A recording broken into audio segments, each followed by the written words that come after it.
So if you clicked on this video, this means that your Etsy sales are probably not consistent. You probably had some months where the sales are just absolutely flying in. And then other months, everything just seems to completely crash and burn. And now you're sat there trying to figure out where it all went wrong. And at this stage, most people I see, they start blaming the algorithm, or they start rethinking their niche and thinking that it's just too saturated now. Let me tell you something, right? I've been selling on Etsy for years myself now. I've run multiple six-figure Etsy shops, and this is something that has happened to me personally in every single shop that I've run. I've had listings that at some points have been carrying my whole shop forward, but then all of a sudden, without me touching them, without me changing them, just somewhere down the line, they just stop selling at the same rate. It's something that happens quietly behind the scenes, but I've worked it out now. And in this video, I'm going to tell you exactly why this happens completely naturally. But then I'm also going to show you what we can do about it and what separates a shop that just quietly disintegrates and gets lower and lower and lower versus a shop that continues to always have a great level of success and continues to climb. But first, let me just flip the question for you. Instead of you sitting there and asking yourself, what am I doing wrong? What's wrong with my listings? Why are my sales reducing? Completely flip it. Take yourself back to that time where you've had a good period, where things have been selling, and think to yourself, okay, Alfie, what was I doing during that period that was leading to that success? And now I work with clients where we've done this exact same example. Some of the answers I've got before is just maybe they were just better listings, you know, maybe they just looked better. If that's your answer, then you won't be able to improve because that is not the right answer. And the thing is, I know that you would have been sat there looking at your SEO and your listings over the last 30 days. I know that you'd have been sat there diving in depth in your niche, looking at the competition and saying, oh God, how can I compete against this? This is what it is. It must just be saturation, just taking me out of the market. Or maybe you're even looking around to see if there was Etsy policy changes that have been made that would result in your shop just completely falling down. Maybe it's something that Etsy have done, right? The answer is actually somewhere in between. Okay, number one, it's not anything that you have done wrong. So let's just get that out there right now. And number two, it's not anything that Etsy have done either. So neither of you or Etsy, it's not anything that either of you have done that have led to your drop in sales. And so I want to tell you what the cold hard facts of the matter is now that I've established with my own businesses, continued research, and through all of the clients that I've worked with. Because I'll tell you now, I see a lot of Etsy shops. I see the lifetime cycles of shops. I see when they rise. I see when they fall. I see the reasons why they rise. I see the reasons why they fall. And I've done it multiple times myself. I'm an active Etsy seller to this day. I'm in the game just as much as you are. Trust me, I know these things. Trust me, I know the pains. And I know what it feels like to win as well. Let's talk about, first of all, some of the more boring mechanical reasons, right? When you first started listing products on Etsy, or when you went for a really good patch, more than likely you would have done some element of research into what to sell, right? You'd have looked at the competition potentially. Maybe you just look at bestsellers. Maybe you work with me and we do a really thorough research stage that takes weeks. Yeah.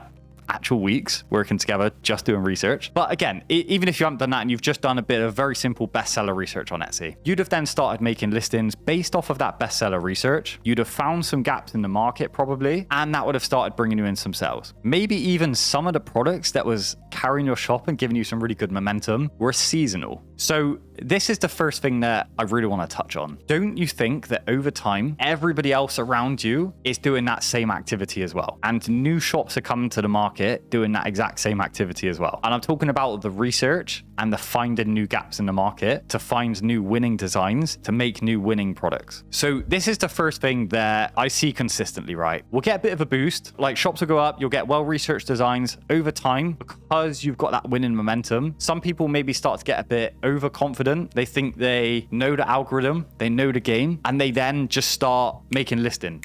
Right. Now, the second key point I want to mention that I've also seen happen with clients is that at the start, when they first list, they go on a bit of a listing sprint. We've all done this when we start a new business. I'm ADHD as hell. I do this all the time. Whenever I get something new, I get so into it I go all in. Let's say I start a new shop, I make 100 listings in the first month. And then as motivation slowly goes down, I then produce less and less listings over time. What happens then? As the shop has less listings and a reduction in quality of those listings. So again, a little bit different to Debbie's dilemma. This is no listings and no quality. Then of course sales go down as well. So the thing is with Etsy, it doesn't take a lot to keep it going as long as you just get two things right. As long as you do stay consistent. Again, thankfully, I've got a VA that's running my shop now. She doesn't make too many new listings for me. We don't put out a ton of new listings now, but the listings we do put out are extremely high quality. I'm still the one doing the research. I'm still the one doing the designs. I maintain control over that. She just does everything else. But the main thing is, and the main point I'm trying to get across to you is that Etsy is not something that you just spend 30 days on, or you just spend 2 or 3 months on, and then you just let it sit, and then it just continues to go up over time. Very rarely does any business work in that way. Hardly any business in the world works in that way, right? So I feel like with Etsy, a lot of people expect it to work in that way. I know on YouTube, if I don't upload a video, what's going to happen a few months down the line with months of no uploads, right? You guys are going to be like, oh, you know, like F Alfie, like he can't be asked to make videos for us. He's stopped giving us all of these little nuggets and all of the gems, and you're just going to stop watching. So I know that I've got to keep showing up for that side of the business. With my Etsy shop, if I didn't have my VA working and I didn't put any effort into making new listings, I know that it's going to drop down. It's just totally natural. So you've got to continuously maintain the quality and you've got to maintain a level of consistency. Even if it's not at the exact same high effort rate of consistency, you just got to maintain some level of consistency, okay? And so what would I do from today if I was sat in your exact same position? Well, the first thing I'd do is I'd go back and conduct a thorough research stage. I'd look at what all of the latest products are that are doing well on Etsy. I'd look at the good trend data, and I'd just go back to the drawing board and again just do thorough research on what is working now. I would then initiate myself into a bit of a listing sprint phase. So I'd make sure I'm using that research and I'm producing a batch of high quality listings based on the research that is going to move the needle of my shop forward. Maybe even that's adding a new product type to the shop. Maybe it's a completely new design style. Maybe it's going to personalized products if I've never done personalized before. That's exactly what I would do. What I would not do is probably what you've been doing, and it's looking and changing your SEO. You know, it's looking at other things you can change. It's trying to see why the shop isn't working now. Don't do that. Just go back and do what you've done when you've been at your best periods, because you know it works. So that's exactly what I would do. And now, if you want help with that, and if you want to not just get back to your best, but you also want to go a level above, treat this like a proper business, get earning $5,000 a month, $10,000 a month, $15,000 a month, plus working with somebody who has been there and done it. You know, I sell on Etsy myself to this day. Look at the results. Got people like Sajir, quit his job. He's living in Vietnam now.